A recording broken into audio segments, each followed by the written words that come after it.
Greetings, ladies and gentlemen, and welcome to the latest narration of the web series There Is No Epic Lucha, Only Puns. If you are new to the series, there is a playlist listed down below in the description, and as always, I hope that you enjoy. Chapter 168. Shortcuts Cut Short. Is it so weird? A room to honor people? Lim asked, and Yatina hesitated. There was no real good way to say what she was about to say next. Yes. Even the most advanced dungeons we know of lack what we would consider empathy. It's just not known for dungeons of any age to ever care about those who enter it, Yatina admitted, as she gripped the mana charm that kept her from throwing her guts up. The mana in the air indicated the dungeon was many things. Between the detailed entrance, the feeling, and more, it all pointed to everything in this dungeon being more compacted, pushing the limit. There really was no better word for it other than this dungeon felt thick. Captain Yatina, we should move on, their escort said gruffly behind them. Yatina resisted the urge to turn and hiss like a feral cat. She did not enjoy being rushed into research by dolts who could swing a sword and not a lot else. A moment, please, Captain. Every discovery made could change how we approach this dungeon, she said back to the man watching them. Yatina didn't like the new captain, due to the sheer size of Fairplay. It wasn't uncommon for some of their members to never have met each other before an operation brought them together. Captain Alatori was one such person. If Lim was her promising mind, ready to accept the world that existed outside of his own viewpoint, this Alatori was a steel trap rusted over by years of loss and bitterness. As the Blade Captain, my authority supersedes your own whilst in this dungeon. We need to move on. There is far more for you to see, more things you need to be informed on so we can be ready, he said, and Yatina narrowed her eyes. The man was well versed in the fact that the dungeon was always listening. What he wasn't saying was that he wanted Yatina to identify as many weaknesses as possible to set the stage for an assault by an expert squad. It was an extreme even to be considering such an option, but this dungeon was hardly normal. Normal or not, Yatina would do her best. It was down to her to walk a fine line between revealing too much or too little. One meant the dungeon would be laid bare and relationships they had courted with the village might be soured because of them. The other was a good men and women who could possibly be seriously hurt in a misunderstanding. This was why she didn't like people getting close. They died due to being stupid or left her after hurting her. Moving down the hall, the men halted before the room decorated in a wonderful spider silk garden. Avoid it. I don't want to deal with the Phantom Spider and Captain Yatina here. Her time is too important to see you all being flung about like damn toys. Cut down the only webs that absolutely need to be, Alatori told his squad, who moved with a practiced grace. Yatina stopped to admire the web, enjoyed how it felt more like thread than web, bouncing off her fingers rather than clinging to it. The slight touch sent a tremble across the room, which Yatina watched as it all seemed to meet on the ceiling near the far corner. If she was a gambling woman, she'd bet that was where the queen of this domain resided. Yatina could only imagine how beautiful the monster was. It wasn't often that a dungeon had a diverse ecosystem like this on the first floor. On the way past, she took some berries and quietly asked Lim to attune them to himself. The blank look that she got in return made her remember that Lim had been on the scout teams. High numbers, even higher turnaround. Focus your mana on them, allow it to soak into it completely until it feels like your finger or hair. Then you sort of just pull it back to you. Don't do too many, or you'll exhaust yourself, she warned. Yatina was oversimplifying it, but Lim didn't need to know that. There were a dozen different ways to make dungeon items real. The more complex or magical an item or material was, the more mana and experience the gatherer needed. Processing salt from the coastal or sea dungeons was considered a closely guarded secret of the Culinary Guild, and people paid through their teeth to get pure enough salt in a timely manner. This was why there existed botany guilds, miner guilds, mason guilds, and more. Some guilds were so specialized their methods could only work on a single dungeon. These sects were extremely insular, and Yatina heard their methods of inducting outsiders that made it past their lofty doors were brutal. They all had names based on the dungeon they worked with and the nature of their experts. Yatina only knew one near Fairplay HQ by name. They lived on the peninsula to the north and were called the Raging Storm Sect. Aspiring members passed through the city on their way to the sect every year. Most of them returned harrowed beyond their years. They paused at an intersection, and Yatina saw beyond an open door that there was a massive lake straight ahead. She felt her excitement spark, but Alatori cut her path off before she could take steps inside. The room hasn't been fully scouted yet. Our sensors think that there might be a secret passage in the room, but it's not safe. We want to focus on the main path today, he warned, and Yatina pulled Lim into view. Now have a guard, she insisted. Alatori looked unmoved by Lim's nervous stature. Yatina also didn't want to be shown up by a stupid sensor. Children of accomplished dungeon delvers, they had a way of seeing dungeons that they couldn't explain to others. They spoke of stars and lines that connected all to titans of light. Not that Yatina did not believe them, but they were all sort of smug, and Yatina found they tended to feel like the elite, Fairplay, premium members. On her less kind days, Yatina called them blatant cheaters, who could see through a dungeon's efforts and peek under the table to see how it was all worked. Lazy was another good word for them. However, something Alatori said caught her attention now that she thought about it. Your senses think? She asked, trying not to sound coyly amused. Their vision is clouded. The dungeon lines are unlike anything they've seen before. They said it's like trying to read a sea during the storm, Alatori reported as he looked around, his pale features almost shining in the gloom. Imagine having vision problems, Yatina said casually, as her magic orb moved in her eye socket. To her delight, Alatori looked away uncomfortably. Now look at the lake and determine if it's important, she said, and moved past the man with the limb at his side.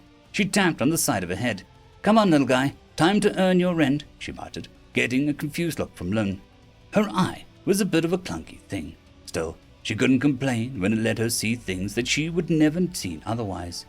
Unlike senses, Yatina didn't see under the facade of dungeons or through their tricks. No, this sight was more of a monkey's paw. When she got the thing, she should have been more careful when she told it to always show her the truth. It was a childish whim from a hurt child, in Yatina's defense. The lake began to glow as a massive silver and gold lights danced underneath like playful stars. She slowly watched as the sky seemed to be dancing between the fake sun and the moon in the odd dance. She absolutely avoided looking at Lim or the others with her eyes. She didn't look at people. They were either devastatingly beautiful or beautifully devastating. Slowly, she looked over the pre-seat campsite, getting a warm glow of welcome from it. Past rocks and grass that radiated a gentle peace, far over the lake until her eyes landed on the massive crimson eye staring back at her. A horrible serpentine feathered dragon was coiled around a throne of knives, each tip tapping the dragon's scale in a cruel musical note of a long flowing mane reminded Yatina of black seaweed. The thing should not have fit in the room, but the Eye of Truth didn't really concern itself with geometry or space so much as being truthful.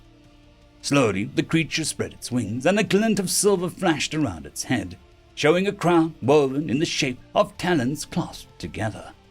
The creature leaned down, and Yatina couldn't move. It opened its mouth, revealing fangs sharper than knives it collected. I will spare your mortal soul, it rasped, and Yatina wasn't breathing.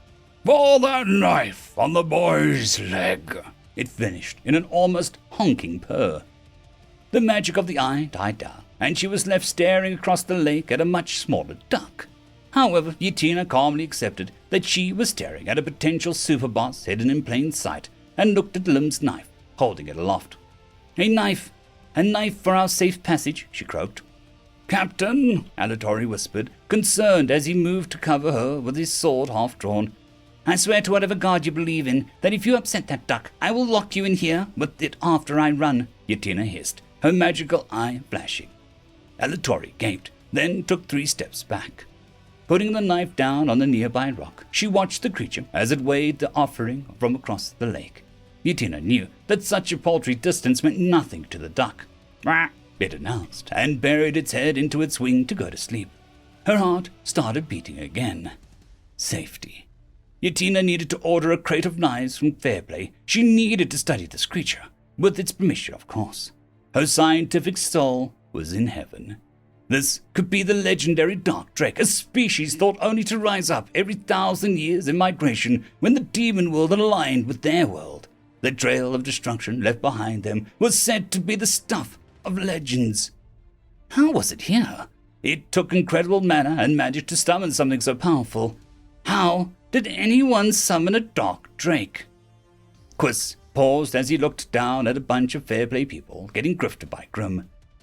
Dungeon maps, complete with side tunnels, deluxe maps with 2 secret passages available on request. Price non-negotiable, the boy howled. People gathered around, hustling to be the one with the upper hand. He stepped closer so that only Glim could see him when he asked his question. Why are several of the rooms incomplete or just wrong? He asked, and Grim shot him a grin. I'll finish it eventually. It's a promise to my customers who bought it regardless, he said simply. And if they happen to get lost or traumatized, Quist raised an eyebrow. Sounds like a grim tale, the boy said without thinking, then paused and then cursed himself. Someone elbowed Quist in the stomach to get closer to the maps, and he almost burned the fair play employee to ashes in reflex when he twisted his tongue harshly in a folded fork motion. Duck! He snarled, and a small black duck appeared in a poof of smoke on the Grim's table. That looks sort of familiar, someone muttered as Grim threw himself over the fence with these earnings. If you like grim tales, you'll love duck tales, he called back to them a second later. I don't even get that joke, he cursed himself as he fled. Quiz picked the duck up and looked pensive. He looked docile, but curious thing to the pub, where Seth was nursing a drink of Happy Nina. He saw Quiz, began to smile, then spotted the duck. The blackest of undays are returned. Many not knowing will perish, he said, sliding under the table with a pale expression. Months with him, Happy Nina beamed. When I summon 3 black ducks in a row, it means I accidentally started their migration early again, Quiz said grumpily. What happened last time? Happy Nina asked as sad Nina sobbed her way through a sink full of dishes nearby. Quiz pointed to the world map on the pub's wall and the very southeastern island. That happened. If I summon 2 more dark ducks, then it's going to be a repeat, he said sullenly, as he told the bartender to send over a shot of whatever was going out of date. Isn't that Funland? Happy Nina asked, tilting her head, still smiling. Quiz hated that name. Funland was short for Funeral Island. It was a home to 5 compact dungeons that sprung up after Quiz set off her migration. The land was still covered in battle scars, and rumors had sprung up that something else had been imprisoned there. Well, if this is the first one, you still need to summon 2 more, right? You just have to be careful. Happy Nina nodded seriously, and Quiz felt a small smile tug on his face as he turned around to feed the duck. But he found it was gone. Oh, damn it, he sighed and turned, running right into Rudy's puffed-out chest. Duck, he screeched in surprise as it snuck up on him, and poof went on the table, and the second black duck appeared, confused before eating some of Nina's fries. Oh, we're so ducked. Happy Nina clapped her hands with a smile of terror. Delta wanted to follow this new woman with interest, but she was being called by Wyam, of all people. Don't let her or her little friend die, she told Maestro, who had eyes all over the floor. It didn't take long for her to arrive at Wyam's boss room to see the tree looking thoughtful and oddly worried. You rang? Delta called from the entrance with a low grunt, then grinned to herself. It was impossible to give her monsters actual space, since she was all the spaces in the walls, but a little effort never hurt anyone. Wyam looked and absent-mindedly beckoned her closer. I've been having thoughts since we arrived back from that dingy sad salt cave, she began, her voice a slow drawl. Foodie. His name is Foodie, Delta reminded her, but Wyam didn't seem to hear. I've come to the conclusion that I may be suffering from a mortal case of boredom, Wyam admitted, and it seemed pain to actually say it aloud. But all you did was train a few salt bats to attack and kick a turtle, Delta said, moist, incredulous. And it was glorious, Wyam threw her arms up, her very slender arms ending in dozens of branches that all swished as she moved. Delta could argue, but she had a point. Wyam hardly got any time to be her gentle self to adventurers. The first floor was too good. Delta tried to avoid feeling too smug about that, as pride went before the fall into something that would make her scream. Think, Delta mused, tapping her head as she thought of ideas. If you ask me for any honey for your rumbly tummy, I'll be the first boss monster to be fired for slapping their dungeon call, Wyam said dryly. An idea came to her. It was so simple, yet also so slimy that it made her grimace. Wyam, it's time I become something I swore to never tolerate, she inhaled, trying to ready herself for what she was about to say. Desirable? Wyam offered, and Delta opened her mouth, then closed it for a few moments. It's not a crime to put video games and my students first before romance. If I wanted someone to be with, I'd have to actually look outside of my romance books, Delta said and blinked. That was a new semi-memory. She didn't have a special someone. That oddly made her feel a little bit better after being here. I had Jack bring me some of those books from the 3rd floor. I would not want the poor sweet Dio to even glimpse the covers, Wyam said with a sly smirk. It's not dirty books. It's mature reading material, Delta said with an indifferent shrug.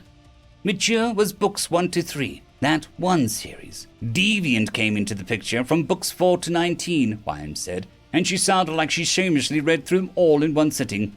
Anyway, Delta interrupted, her neck burning with blush.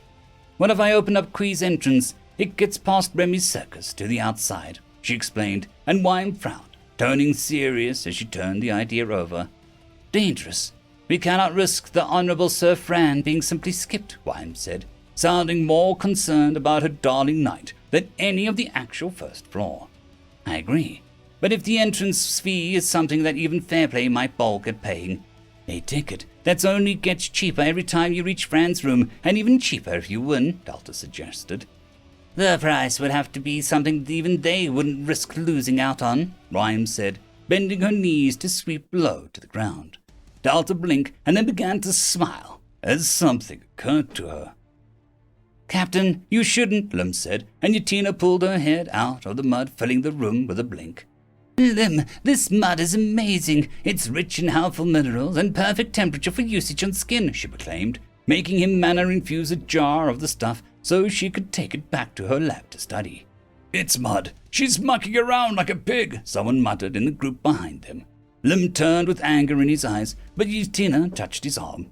Alatori turned once and seemed to glare at one man. You can retreat by yourself. I don't care about your opinions, but you will respect the chain of command, he said coldly. But the ducks are... Go! Alatori's voice was even colder now.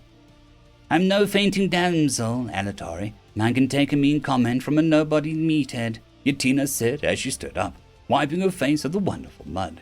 Lim eyed the goop and would try to indulge his captain as she asked him to join her in having a mud facial later. If he is willing to mouth off to you within earshot, I don't doubt that he has comments about me in private. I don't need insubordination from meatheads, as you call them, Alatori said factually. The rest of his men seemed split in two opinions. The older, loyal sort who nodded compared to the younger, more nervous followers. What's a little mud on your face compared to the marvels we could bring to the world, Yatina said with a smile, and Lim eyed the mud once more, trying to imagine how the world looked to his captain. He sort of wanted to have that excitement for things as she did.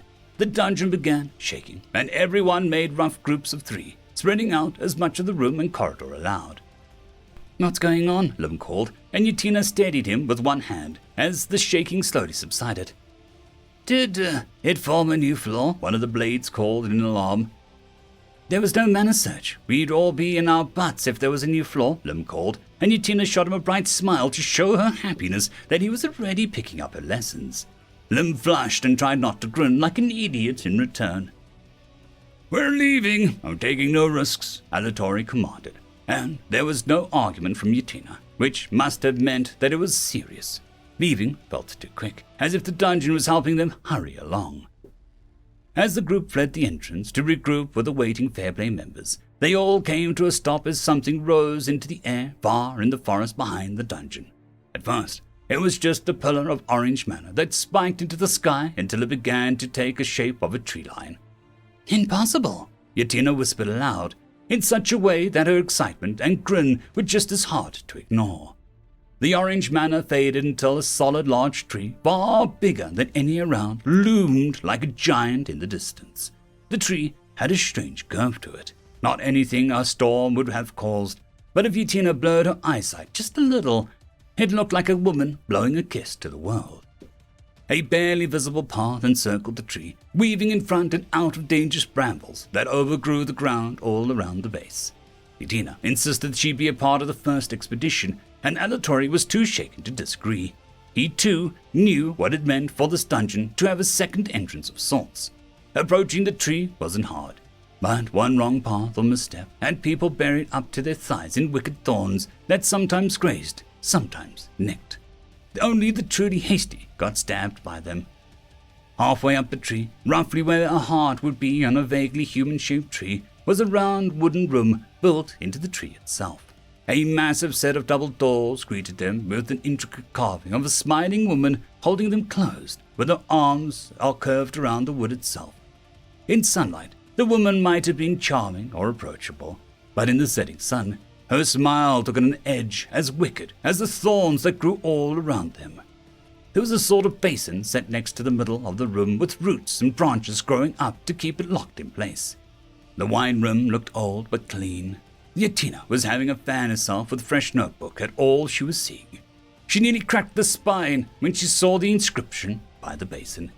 "The second floor wants the pleasure of your company, but there shall be no poaching of the swift Sir Fran.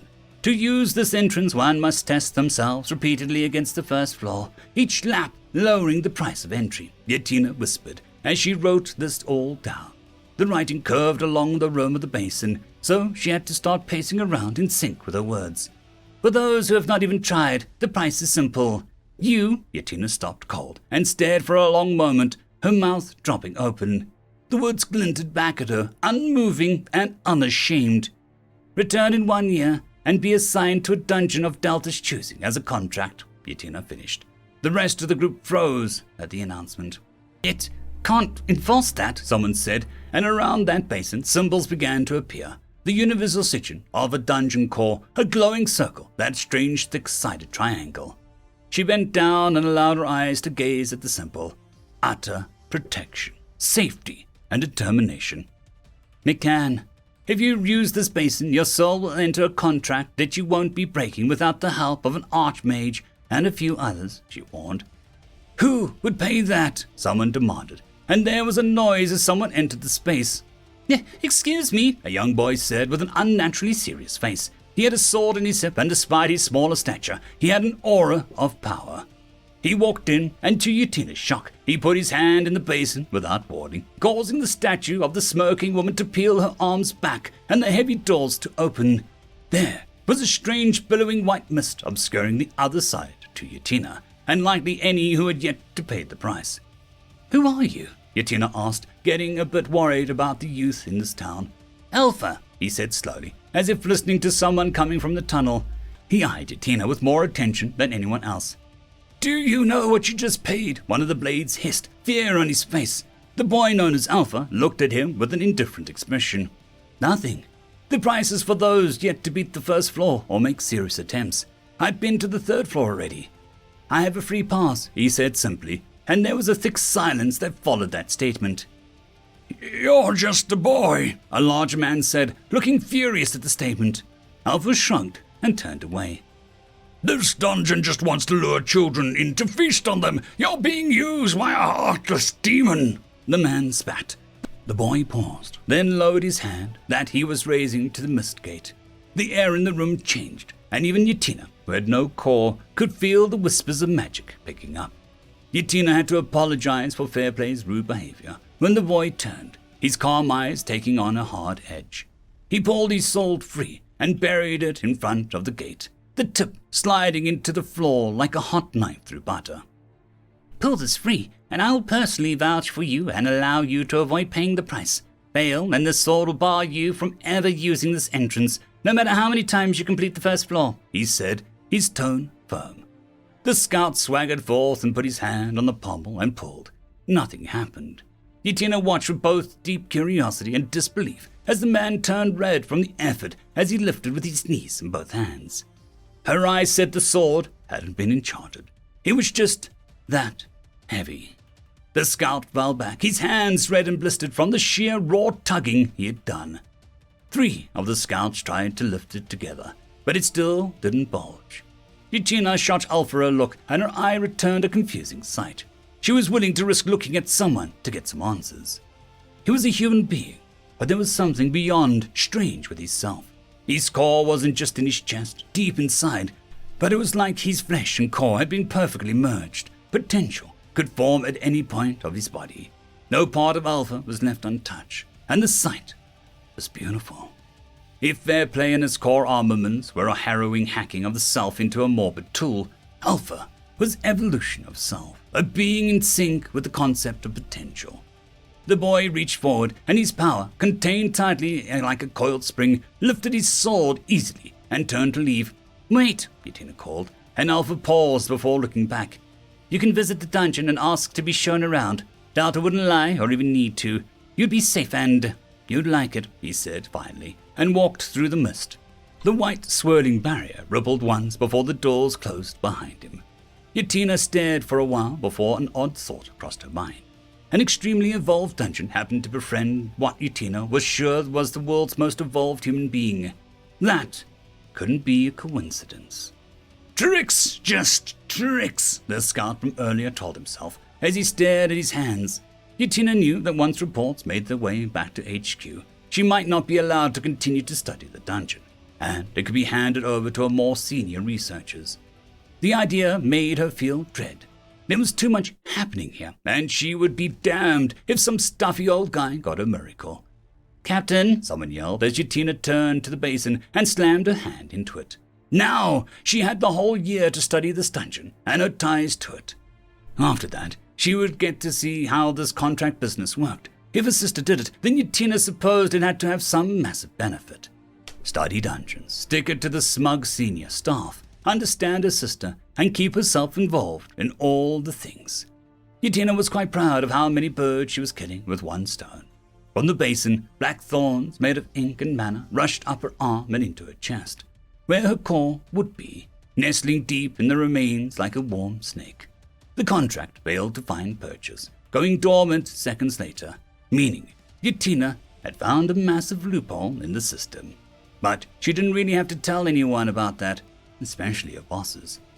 It was sad that she couldn't do a single drop of magic, but the plus of being a null was that magic just struggled to do anything to her in return. The more finicky and ritualistic it was, the more Yutina just walked all over it. Pure mana attacks were the worst, like dungeon air, but Yutina was happy to glue herself to limb and have the poor lad haul her near-dead corpse around so that she could study the dungeon. Science would wait for no one, and Yutina had been handed a golden ticket to do all the science. I do this so you don't have to," she told the shell-shocked team that had been escorting her. "Why?" a faint voice asked. "We do what we must," she said, trying to sound upset so people wouldn't think they were too crazy. "Because I can," she ended weakly. "Captain Yutina," someone said with an odd tone, and the others moved forward to bow their heads in respect. Yutina would let them think she took one for the team, but the only team that she was on was Team Science and sometimes Team Lim. The doors opened once more, and Yutina entered the mist, hoping her mana ward would hold. As soon as she was on the other side, Yutina began to hop in place with pure excitement. "For science and being selfish," she cried, and took off. End of chapter. I would like to thank the T5 peeps, Cam Maxwell, Casper Arnholtz, Bushmaster 177, Leslie 517, Red Panda 121, Cold War Boomerwaffen, Lightjock, Dragzoon WRE, Lord Azrakul, Severin Cerberus, and Arcadian. Thank you very much.